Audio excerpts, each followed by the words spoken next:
আসসালামু আলাইকুম প্রিয় বন্ধুরা, সবাই কেমন আছেন? আজকে আমি চলে আসলাম একটি চড়ুই ভাতি নিয়ে। এই চড়ুই ভাতিটা আমি অনেক দিন আগে খেলেছিলাম আমার পরিবারের ছোটদের নিয়ে। যা এখানে আমার বোনের মেয়েরা ছিল, তানজিম, তানহা, ওরা ছিল আর কি। মূলত ওরাই চড়ুই ভাতিটা খেলতেছিল, আমি শুধু তাদের ভিডিওটা করেছিলাম। আর ওরা বিভিন্ন ধরনের তরকারি আর আলু ভাজি, মুরগির মাংস এগুলো রান্না করেছিল। আসলে ছোটবেলার সেই স্মৃতিগুলো আজও খুব মনে পড়ে, অনেক মিস করি।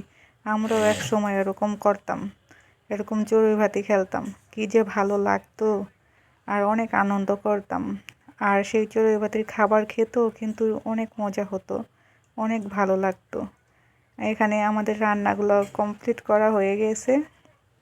আর এই যে দেখেন কি সুন্দর রান্না, আর খেতেও কিন্তু খুব মজা হয়েছে। কেমন লেগেছে বন্ধুরা, কমেন্ট করে জানাবেন।